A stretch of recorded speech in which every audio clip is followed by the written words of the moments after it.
brother said in Arabic, I'll just translate it. We begin by praising Allah, and we praise Him, and we seek His help, and we ask for His forgiveness. And we seek refuge with Allah from the evil of ourselves and from the evil consequence of our evil actions. Whomsoever Allah guides, there is none to misguide, and whomsoever Allah leaves to go astray, there is none to guide. And I testify that Allah alone is worthy of worship, and that Muhammad sallallahu alayhi wasallam is the messenger of Allah, His final messenger. And after that, the best speech is the book of Allah, and the best way is the way of Muhammad. And the worst of all the things, or the worst of all the affairs, are those matters that are newly introduced into the religion. And every matter that is newly introduced into the religion is a misguidance. All the misguidance is going astray, and all the going astray is in the fire. The Prophet Muhammad sallallahu alaihi wasallam said in a really poignant and beautiful hadith, what do I have to do with this world? What do I have to do with this world? I am like a traveller on a long journey who takes rest underneath the shade of a tree and continues on his journey. The Prophet Muhammad, may God's peace and blessings be upon him, was truly an extraordinary human being. And one of the evidences that we could use to help establish in the hearts and the minds of people that this man was truly what he claimed to be, a prophet of God. Not a liar, not a deluded person, not a deceiver, not an opportunist, but truly a truthful caller to Allah's way. One of the evidences that we can use is the almost complete lack of worldliness of the Prophet Muhammad. Even though married to Khadija, one of the noble women amongst the Arabs, and one of the wealthy women amongst the Arabs, although the Prophet Muhammad himself is from noble birth, his actual immediate family was not very wealthy, but Khadija was extremely wealthy, and the Prophet Muhammad had in fact proved himself as a very good tradesperson. So in spite of his marriage to Khadija, in spite of the wealth, this wealth was spent in caring for the orphans and the needy and the poor and freeing slaves. In fact, the Prophet Muhammad was offered kingship, he was offered wealth, he was offered women, he was offered all the attractive things that the pagan Arabs could imagine that might entice him to give up calling to his message. So they invited him to the luxuries of the world, leadership and power, wealth, sexual enjoyment. But all of these things, the Prophet Muhammad turned them down. He said to them, if you give me the moon in one hand and you give me the sun in the other, I would still not give up calling to this message.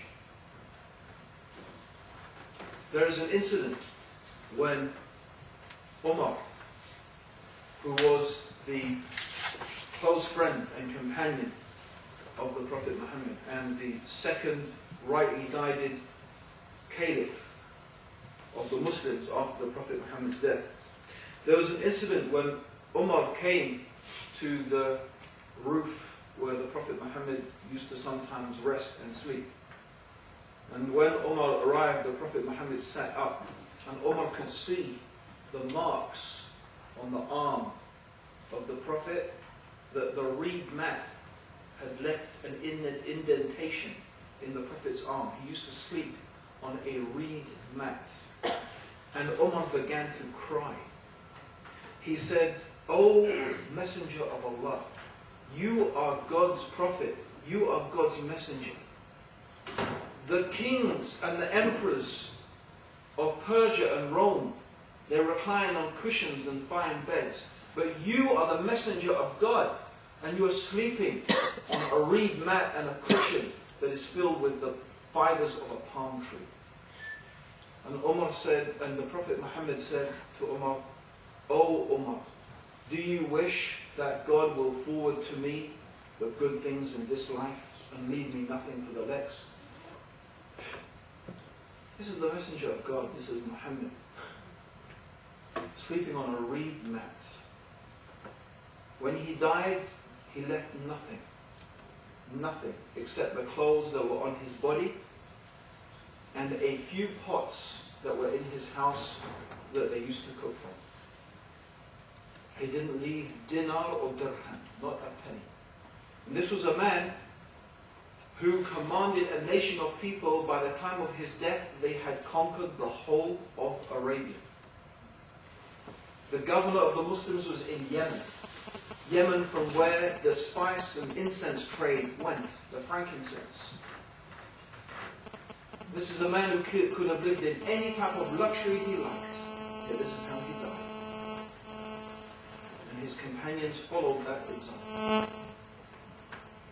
Because they realized that this world is nothing. They were travelers, like strangers. And they lived like travelers, and they lived like strangers in this world. Because what did they have to do with it and its pleasures and its delights? The only reason, the only thing that we need from this life are good deeds. Because that is what is going to be weighed up for us on the scales when we meet our Lord on the Day of Judgment. And that's what is the meaning of the saying of the Prophet ﷺ. What do I have to do with this world? You see, a traveller on a long journey needs to take rest.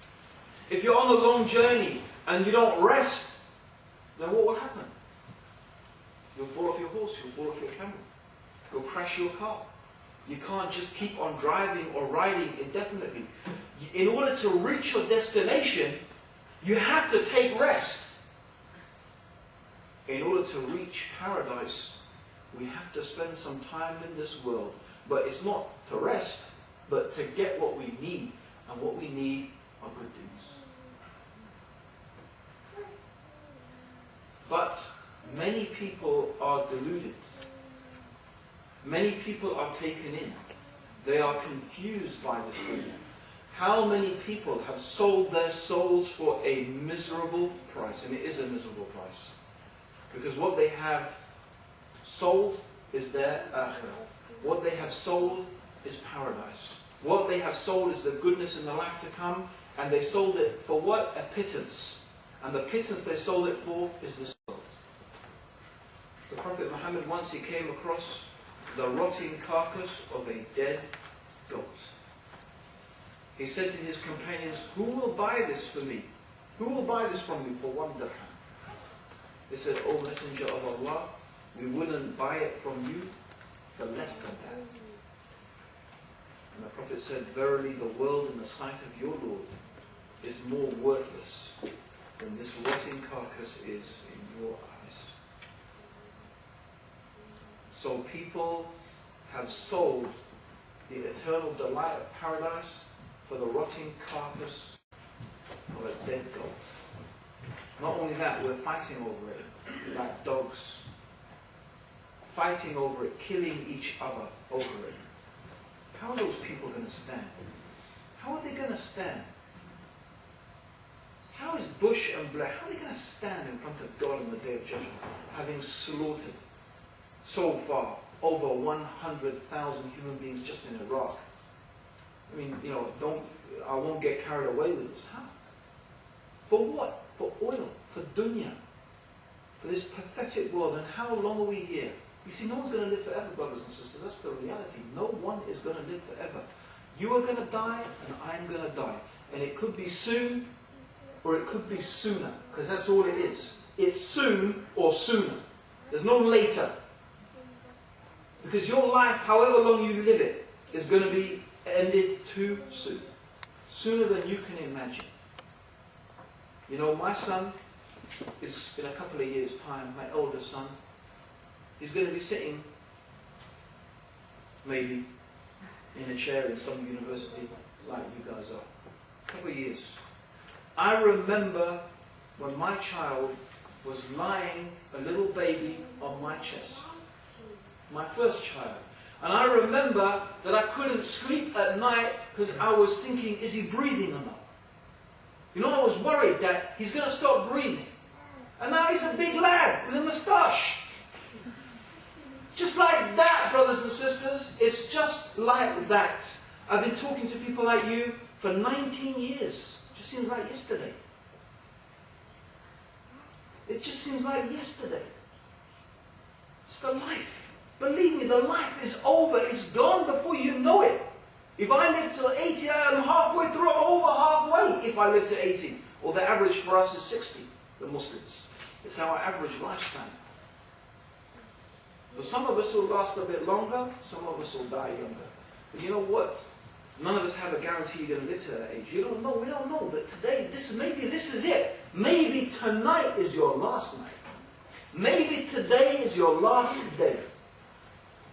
The Prophet ﷺ used to tell us and warn us, don't go to sleep thinking that you're going to live until the morning. And don't get up in the morning thinking that you're going to make it to the end of the day. That is how you've got to think about death. That's how you've got to think about it. Is today my last day?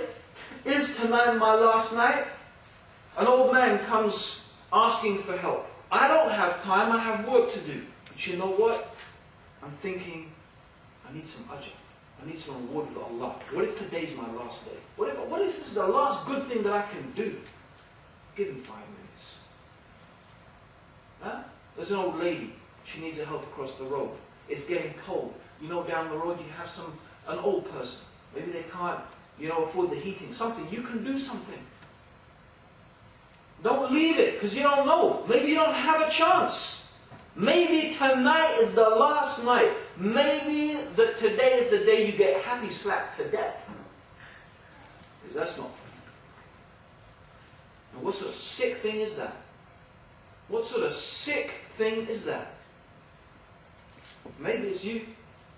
Today, on the way home, it's dark. Maybe today you're the one the car's going to run over. Maybe you're the one who's going to slip on the railway lines or whatever. Maybe just your heart will give it. I have a friend of mine who's a young lad. 25, whatever, he just discovered he's got heart disease. In the Ramadan, he said he was nearly dying. And another friend of mine, another Muslim brother, young guy, young compared to me, right? Anyway. He's been traveling to Africa. He's found he's got elephantitis. SubhanAllah. Brothers and sisters, don't think because you're young, you're immune. That's how you think. I remember when I was your age. I remember. I used to smoke and take drugs and do so much rubbish. I used to think, yeah, you know what? When I'm grown up, science will find a cure for all of these things anyway. Yeah, that's what we used to think. And you know what? They still haven't found a cure. Just, alhamdulillah, Allah guided me to Islam. Alhamdulillah. Death, brothers. Death, sisters. Death is the reality. And if you're wise, a wise person is not a person who goes to City University and comes out with a degree. It's not. Does it make you wise? Does it make you intelligent? Does it make you clever? The wise person is the person who remembers death. And the one who remembers death the most is going to be the wisest person. Because you know what? The more you remember death, the more likely you are to make the right decision in life. Because if you're just going to be thinking, yeah, what am I going to say when I meet Allah on the Day of Judgment? How is this going to impact me in my grave? Is this going to take me to paradise or the hellfire? If you think like that, you'll always make the right decision. So the wise one is the one who remembers death. So my brothers and sisters, what we're going to get today is a brief summary of the events what is going to happen when we die, step by step, stage by stage. And the way we're going to do it is like this. First, we're going to talk about the evil soul. The evil soul is a soul of the person or the human being who has either disbelieved in Allah and rejected His messengers. Those are the worst of the people, and they're in for the worst. They're in for the worst time in the life to come. But we can include in that the sinners, the criminals, the fornicators, the drug takers and dealers and pushers, plenty of them amongst the Muslims. The murderers, the thieves, the liars and the promise breakers, the innovators. They're in for a hard time too. The evil and the wicked soul. So death will come to the good soul and to the evil soul. But when it comes to the evil soul, what is going to happen? First of all, the angel of death will come to take the soul. When it's the time for the death and it's appointed and the decreed time, there is nothing that you can do to escape it. Nothing. Absolutely nothing. When it's your time, the angel of death is going to come and take your soul. If you are a wicked and evil soul, then the angel of death will look terrifying. And not only will there be the angel of death, there will also be the gathered angels. Because the angel of death will take out the soul. And the soul of the wicked person will be so reluctant to come out of the body. In fact, the Prophet described this as you can imagine. Imagine wool that is wet, wrapped round a stick of thorns. So imagine you want to separate the stick of thorns from that wool. Can you imagine how you're going to tear the wool? That is how the soul will tear the vein. It will cling to the body and it will have to be torn out of the body like that. Because this evil soul does not want to leave the body. From the moment of death, the reality that is ignored all its life is come home. It doesn't want to leave. But the angel of death will rip it out. And the gathered angels also, in the most terrifying appearance, will take this soul and they will wrap it in a cloth that is coarse and it stinks. A most awful stench. And even the soul itself will stink. And these angels will wrap it layer and layer in this coarse and stinking cloth. And then this soul will be taken up through the heavens. And as it's been taken up through the heavens, the inhabitants of the heavens will call it by every wicked name that it was known by in this earth.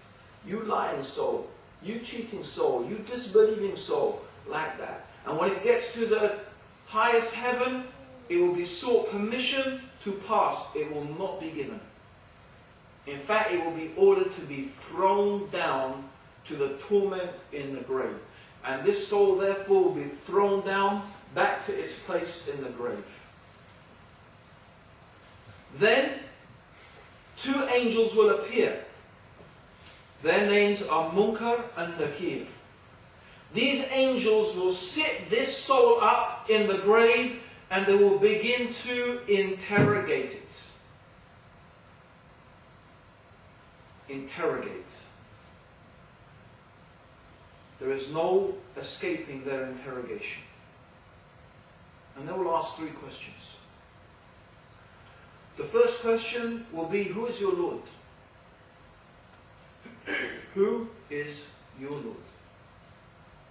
And this soul will let out a cry of pain. Ah! I don't know. They will ask the next question. What was your deed? What was your way of life? What was your religion? It means all of those things, deed. Again, this soul will let out a cry of pain. I don't know. What did you think of this man that was sent amongst you? Meaning Muhammad. And this soul will say, I heard the people say this, and I heard the people say that, and I said what they said. So the angels will say, you lived in doubt. and you died in doubt, and inshallah, God willing, you will be raised up in doubt. And then a man will come with a hammer. If this man was to strike, this man is deaf and dumb and blind. If he was to strike a mountain with this hammer, it would turn it to dust. And he will strike the soul of this wicked person, and it will let out a scream from the pain of this blow that will be heard by every creature except men and jinn. And the soul and the grave of the soul of the wicked person will begin to constrict on that person so much that their rib bones will crush each other. And then it will be shown to this person a window in the grave. A window in the grave. And this window will be a window to paradise. And the voice will say, this would have been your place in paradise if you had been good. And then that window will be closed. And a window will be open to hellfire. And it will be said, this is your place in hellfire. And then some of the heat and the smoke and the stench of the hellfire will come into the grave. And this person will begin to pray. He will begin to make dua. He will begin to ask, oh Allah, don't ever let the day of judgment come. And so the life of this person in the grave will be like a long, long, long time. And also a man will appear at the foot of this person, the wicked soul. And the man will look, or the woman will look, the evil soul will look, and they will say, who are you? Because you abode an evil end. And the man will say, I am your deeds. And he's ugly, his appearance is ugly, his clothes are tattered. He said, I'm your deeds. He said, I only found you very slow to obey Allah and very quick to disobey Allah. And may you have a wicked end. And so the life of this person in the grave will be a life of suffering and torment. Eventually the day of judgment will come. The day of judgment for the disbeliever and for the wicked soul is one day like 50,000 years. Yawm al-Qiyamah. It will be a day of terror and a day of fear. People will be resurrected physically, not just their souls but their bodies. And they will be naked and uncircumcised and barefoot. But the terror of that day will be so extreme, no one will notice the condition of another. And people will be running like they are in a drunken riot. But this running is from fear. Each one running from their brother, from their sister, from their mother, from their father. Running from their children. Why? Because on that day, everybody will only care about themselves. They will only care about their own deeds. And they will be running after the other person. So the wife will run after the husband. Why? For one thing. She wants from him those deeds. You oppressed me. You oppressed me. You didn't give me my rights. You ordered me to do things beyond my capacity. You didn't care for me like you were supposed to. You didn't look after me. Now pay me from your deeds. That's what it's going to be about, brothers and sisters. Your mother will come after you for every word of disrespect, for every act of disobedience. She's going to come after you to your own mother. She won't care. If Allah says, throw your son into the hellfire and you'll be saved, she won't hesitate for one instant to throw you into the hellfire. Your own mother. That's how terrifying it is that day. That's how terrifying it is. And that's why the people are running. But people, bit by bit, they will be gathered. And the sun will be brought close. So close that people will sweat profusely. The sweat will be so much that some people will be up to their ankles in sweat. Those people are the fortunate ones. Those are the people who worked hard and they sweated in this life. So they will sweat less in the life to come. Some people will be up to their knees. Some people up to their waists. And some people will be bridled with sweat. And shade? There is no shade. The only shade on that day is the shade underneath the throne of Allah. And no one will be allowed under that shade except those whom Allah permits. This is the day of terror and the day of fear. One day of 50,000 years.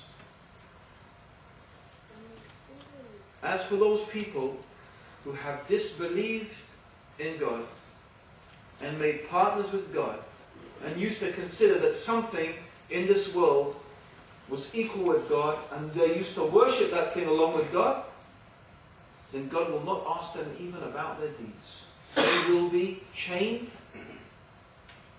and they will be thrown into the hellfire. No reckoning. No questioning. The evil of their making partners with God was so severe, there is no good deed that could possibly balance it out in the scales. They will be thrown into the hellfire. The angels will say, didn't someone come and warn you about this? Didn't someone warn you about this? And they will say, yes, someone warned us, but we didn't listen. We thought they were mad. We thought they were deluded. If only we had used our intelligence, we wouldn't now be in the hellfire. And what is this hellfire? This hellfire is so vast that it is pulled by 70,000 bridles. And each bridle is pulled by 70,000 angels. A stone that was dropped from the top of the hellfire took 70 years to reach the bottom. Its heat is so intense that some parts of the hellfire began to consume other parts of the hellfire.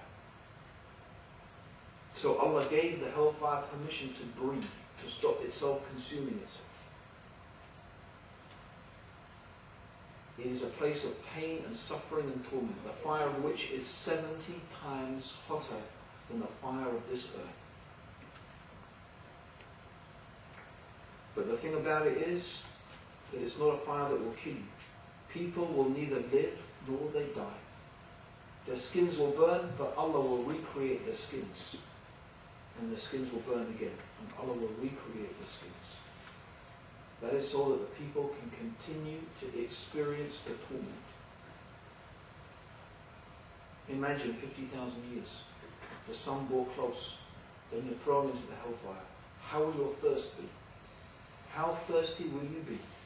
The people will be raging with thirst. They will be mad with thirst. And they will plead and they will beg. And they will ask the angels who guard the hellfire.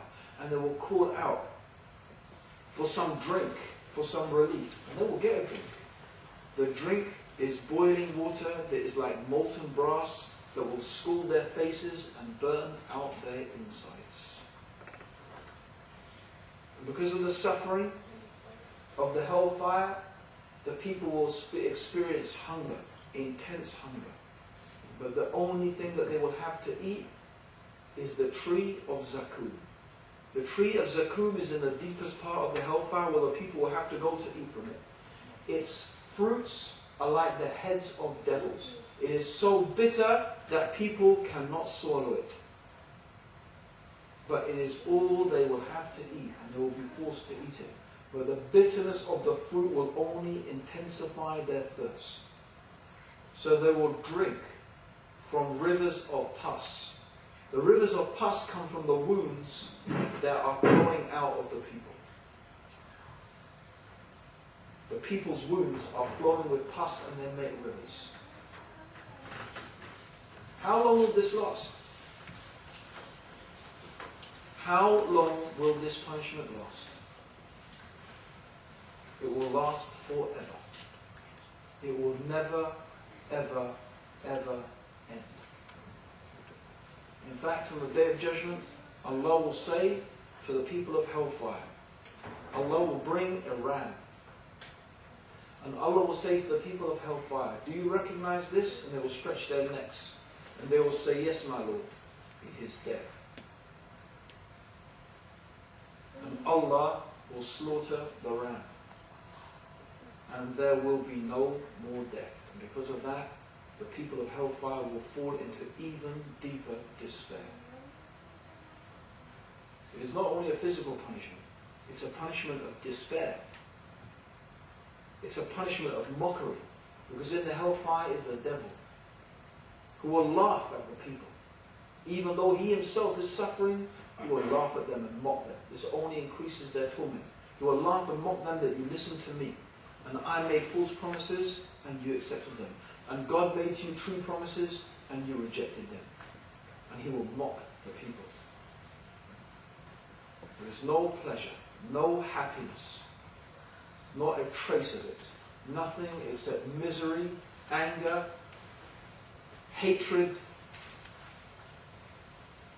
This is the hellfire.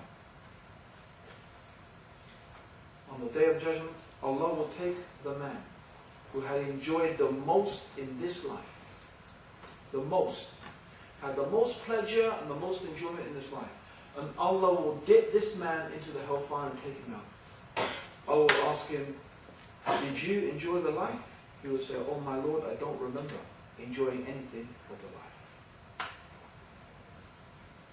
So it doesn't matter what your worldly pleasures are, they will avail you nothing. The memory of them will not even exist due to the pain and the suffering in the hellfire. There is no respite. The hellfire is the kindled wrath of Allah, the kindled wrath of God, in its purest form.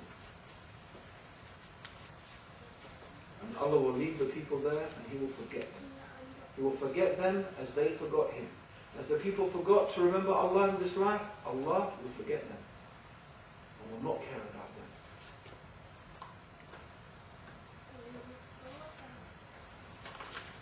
them. That is the end of the wicked soul. How about the good soul, the pious soul? Well, when the good soul dies, as the Prophet Muhammad told us, this world is a paradise for the disbeliever and it is a prison for the believer. Sijjul mu'min, dunya al-kafir. It's a prison for the believer and it's a Jannah for the kafir. So when the angel of death comes to take the soul of the pious believing servant, this is like something that has been coming for too long. We've been waiting for it too long. And how will the soul come out of the pious person? You know, if you ever see a leaf and from it in the morning there is a drop of dew, and you know, you just touch the leaf and the dew falls in the pot. That's how the soul of the believer will come out. That is how it is hastening to come out of this body of this life. And the angel, which is beautiful in appearance, will wrap this soul in a sweet-smelling, soft cloth. And the angels gathered, they will wrap this soul in a sweet-smelling, soft cloth. And this soul will be taken up through the heavens. And the inhabitants of the heavens will call it and praise it by all the good names that it was known in this life. But even the good soul has to go through the questioning in the grave. So this soul is admitted through the heavens, but it still has to return to the questioning of the grave. But for the believing soul, it's easy. When Munkar and Nakir come and they sit on this soul, they say, who was your Lord? They say, Allah. My Lord was Allah. What was your deen? My deen was Islam. Submission to God. What did you think of this man, Muhammad? They say, he is Muhammad, the messenger of God. How did you know He said, I read the book of Allah. I read the book of Allah, and I believed in it. So, the angels will say, you lived in certainty, you died in faith. So inshallah you'll be raised in faith. And then, the soul and the grave of the soul will become like a garden of paradise. Although before the soul be shown a window that will show the place in hellfire. This would have been the place in hellfire if you had been bad. But that will be closed and a window to the garden of paradise will be opened. And the grave itself will become full of light and sweet scent. And this person in the grave, the soul in the grave, will start to make dua. Oh Allah, let the day of judgment come. Let it come. And the life in the grave will be short. And the day of judgment itself will be like between the two prayers. Like between the Asr and the Maghrib. Will be a short time. But the day of judgment, we have to say, even for the believing soul, is a serious day. Even for the believers, the day of judgment is a serious day. There are some very important events. And these things, by the way, are only for the believers. Those people who have disbelieved, they're already in hell. They're not questioned. The people who will be questioned are the believers. They will be asked about their deeds. Because there are people who believe but did evil actions. And there are people who believe and they did good actions. So now for the believing soul, everything will be easy. Allah will question the believing soul. And it will be a light questioning. And this questioning will be between the believer and Allah, and there will be no veil between the believer and Allah. Allah will talk to them directly. If Allah starts to interrogate the person and question them severely, this is a sign of a bad end. But if the questioning is light, it is a sign of a good end. Another event that will happen on the Day of Judgment is people will be given their scrolls, the scrolls of deeds. So whoever's scroll of deeds is written in Sijjin, they will get their scroll from behind their back and they will read it and say, what sort of book is this? It doesn't leave out anything except it's written. Woe to me. But the person whose deeds are written in Illiyun is a book of good deeds. They'll go back to their people and say, look at my book. Look at my book. Look at this. Because it's good. Full of good deeds. And the deeds also will be weighed in scales. So whoever's scale of deeds is heavy with good, will go to paradise. And whoever's scale of deeds is heavy with evil, will go to hellfire. But that is not before another event has taken place. The weighing of the deeds is after something else. And that what has to take place is the recompense. And this even is for the disbelievers. Everyone will have to face the recompense. What is the recompense? Simple. You said something bad about me behind my back. Abdur Raheem is this and Abdur Raheem is that. And you said some lies about me. You said something about me that I wouldn't like. Even if you said it to my face, I wouldn't like it. That's backbiting. If it's true, and you said a bad thing about me, something I wouldn't like behind my back, that's backbiting. If it's a lie, it's slander. The Quran describes it like eating the flesh, the dead flesh of your brother. Like you dig up someone's grave and you eat their flesh. That's what backbiting is. How about slander? But you know what? Go ahead. That's what those scholars, the scholars used to hear, when they used to hear someone was backbiting them, they used to say, that's nice because he's working for me. He's working for my akhirah. Because that person is going to have to pay on the Day of Judgment. For every word and everything, they're going to have to give from their good deeds according to the evil that they said. So remember, sisters, when you start backbiting some other sister and saying bad things about her or slandering somebody, yeah, you remember. It's like you're doing all your good deeds and just giving it to them. That's what's going to happen. You're going to have to pay. From your prayers and from your fasting and from your sadaqah, you're going to have to give from your good deeds according to the evil that you said. And brothers, same for you. Why when I said sisters you were sniggering? What, brothers don't backbite? You know, we used to say, oh yeah, this is something the women do. Not anymore. If it ever was. The brothers are the worst backbiters of all. You find that people are leading and the head of everything in every Islamic society, wherever it is, who do you find doing all the work, making all the effort, organizing everything? It's the sisters, most of the time. What are the brothers doing? Too busy trying to look like a gangster. ISIS the man. Yeah. So what's going to happen? Gangster. Yeah. On the day of judgment, gangster. Yeah. What's going to happen? All those people you gangstered, they're going to come to you. Pay me. Pay me now. You used to mock me, used to make fun of me. You used to deal drugs to me, used to do this to me and that to me. Pay! Give me your good deeds and you're going to have to pay. And you know, some people come on the day of judgment with mountains like Uhud. Mountains of good deeds. But you know what? They backbite this one, they hurt that one, they injured that one, they killed that one, and they'll have to pay and pay and pay until they've got nothing left. But you know what? There's still more debts to pay. So you know what they have to do? Then they have to start taking the sins of other people. Because if you don't have any good deeds, then you take the sins. And another thing I want to think you to think about. You think it's just about you and what you do? No. Every person who looks at any one of us, any person who looks at us, smoking, drinking, clubbing, pubbing, swearing, misbehaving, oh yeah, look, that Muslim's doing it. Must be alright then. You know what? If they are inspired by your misguidance, not only do you get the sin of the evil thing, but you're going to have to pay for their evil deeds as well. Because you guided them to do wrong. You encouraged them to do wrong. And therefore you will get the punishment of their sin. Well, they will get the punishment, but you'll get it as well. That's why every single murder that has ever taken place, the worst of the two sons of Adam has a share in it. The worst of the two of the sons of Adam has a share in every murder. Think about that. Think about the way you behave.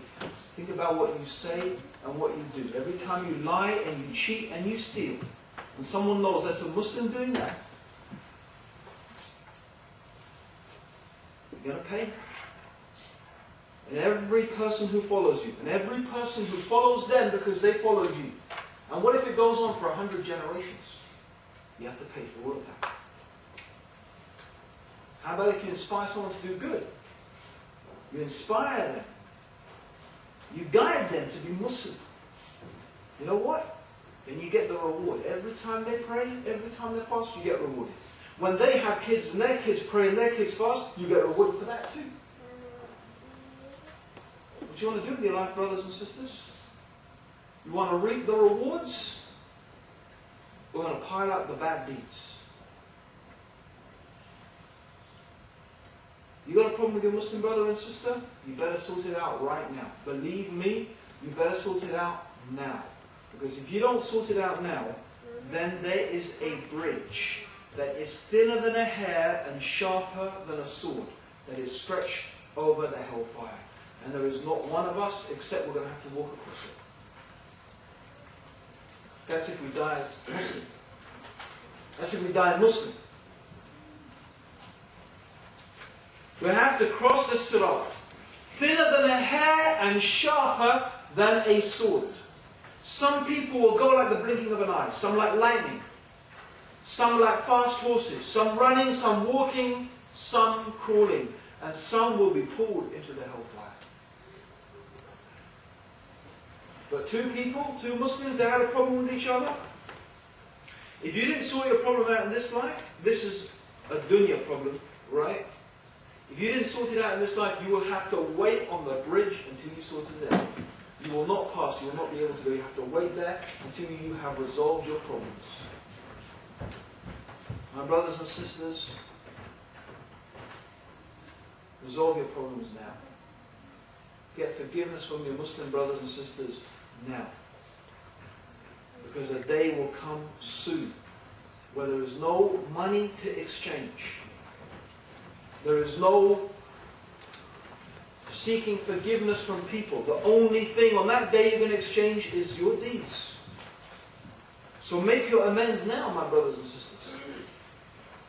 Because the time is coming very soon when you won't be able to do it. And you're just going to pay with your deeds. But you know, for the true believer, there's going to be a time in the day of judgment, like I said, will be smooth. Because the Muslim is the one from whose tongue and hand the Muslims are safe. The Muslim, the character of the Muslim is the one who does not abuse with his tongue or with his hand the other Muslims. It's the characteristic of the believer. In fact, not only that, you won't even find true believers getting involved in useless arguments, let alone something worse than that.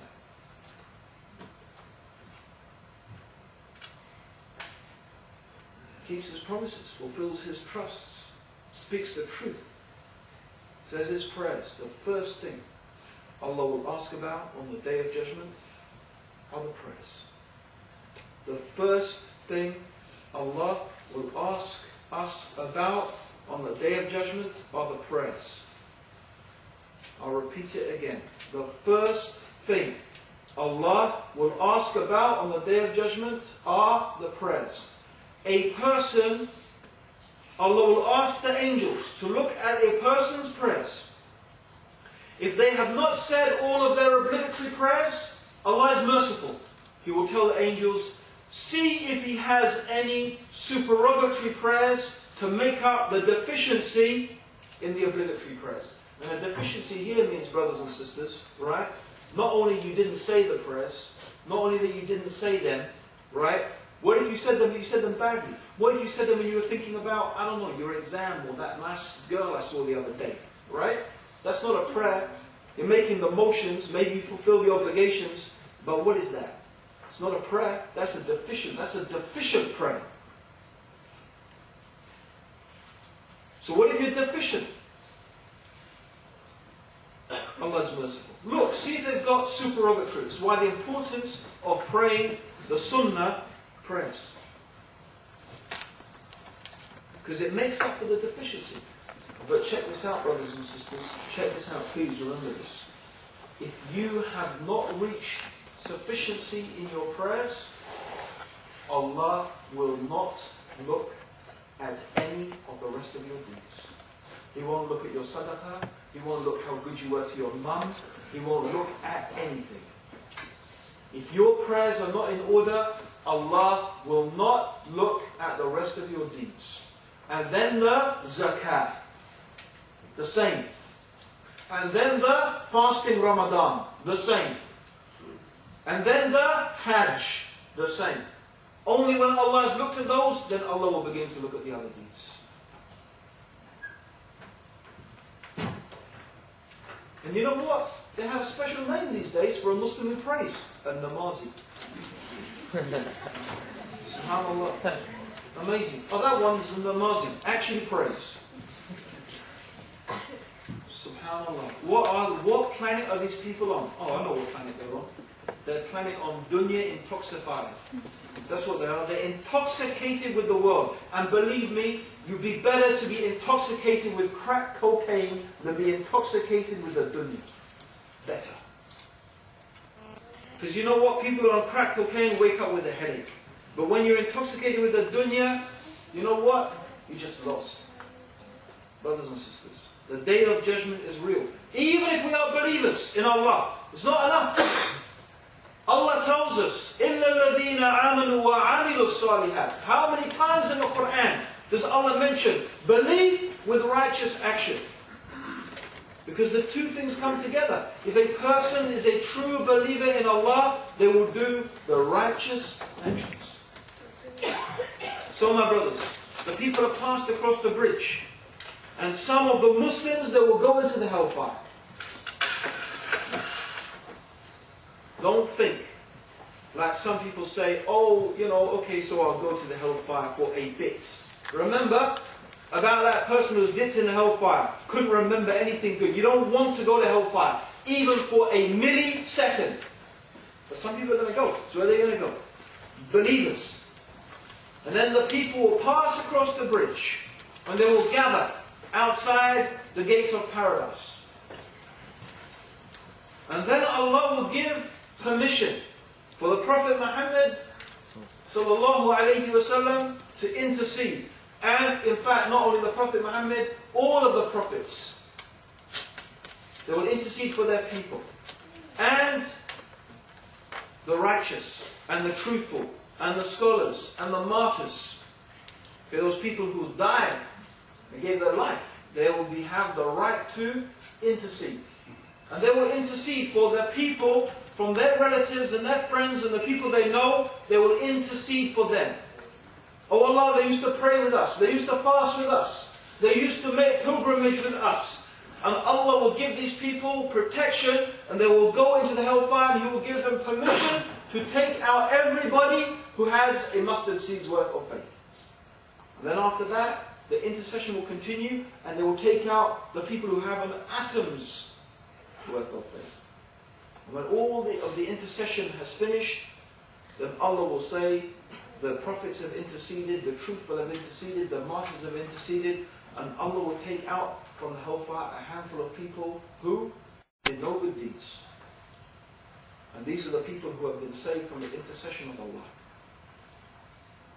These people who come out of the hellfire will be known as Jahannamis, and they will come out burnt like charcoal, and they will be cast into the river of life. And when they come into the river of life, they will become whole again. They will be known as Jahannamis. That is the people who used to be in the hellfire. Paradise, my brothers and sisters, there are 7 gates to paradise. Each one is like the width of, I don't know, from Yemen to Hadramaut, maybe, I don't know, 2, 3, 4, 500 miles, massive. That's each gate. And each gate will be full. People will be pressing so much they will be squashed up going through the gates of paradise. And a person will go to their house in paradise like they went to their house in this life. Like you know where your house is in this life, you'll know where your house is in paradise. What is paradise, brothers and sisters? What is this beautiful place? It is a place of rivers, rivers of milk, rivers of honey, rivers of wine. Not like the wine of this life. You drink too much of it, it gives you a big hangover, and you behave like a monkey. Okay? No. The Quran clearly states that this is a pure wine. This is a wine that does not intoxicate and befool and make the people stupid. It is a pure wine. Rivers flowing through paradise. Gardens, shade of the trees, fruits close at hand, thrones, cushions of silk, clothes of silk, green silk and gold brocade, served by youths like scattered pearls of perpetual freshness. Things in paradise, everything that you could want. Everything that you could want. Physically, and all the men in paradise, let's not be shy. The firm-breasted, wide-eyed virgins of paradise. Yes. She is so beautiful. She is so beautiful. The Hur al-Ain of paradise is so beautiful. These are the maidens to whom the men in paradise will be married to them. So beautiful that if one tear was to fall from her eye into the oceans of this world, the whole of this world would smell of a beautiful perfume. So pure. Their crowns, just one jewel from the crown would give light to the heavens and the earth. See, paradise, the next life, brothers and sisters, how can we think of it? You can tell that, the language that Allah and His Messenger talk to us, it's a real place, but it's something almost like a different experience. And these are the delights of paradise. And no jealousy, no hatred, no envy, no greed. And I know the sisters are probably wondering, what's all this with the brothers in the Hur al-Ain? Okay? Well, the news for the sisters is they will be more beautiful than the Hur al-Ain. They will outshine the Hur al-Ain in their beauty. Yeah, that's right. So those Hur al-Ain are beautiful. How are the people in paradise, the women in paradise going to be? Okay, yeah, the reward in paradise is for the men and the women. It's not just for the men, it's for the women too. Whatever you can imagine, whatever your heart's desire is going to be there. And you won't feel jealous. No, now maybe you're feeling jealous. Right? You won't feel jealous in paradise. You're not going to feel jealous in paradise. It's just nothing but happiness and peace. That's it. You know what? And the Quran says something, subhanAllah, really, there's such a beautiful thing about paradise.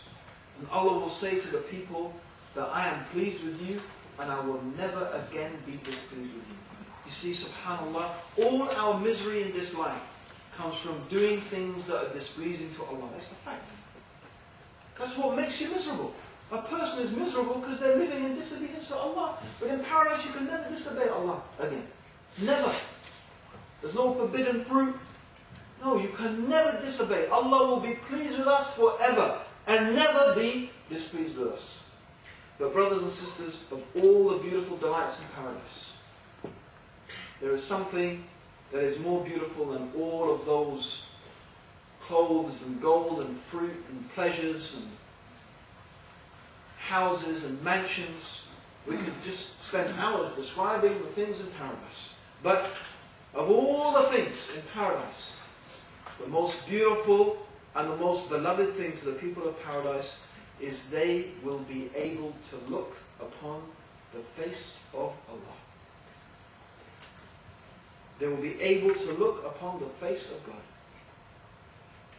And of all the misery and of all the suffering in the hellfire, worse than the fire, worse than the pus, worse than the zakum, is that the people in hellfire will know that they will never be able to look upon the face of Allah. We ask Allah to give us paradise, to give us the righteous deeds that will lead us to paradise.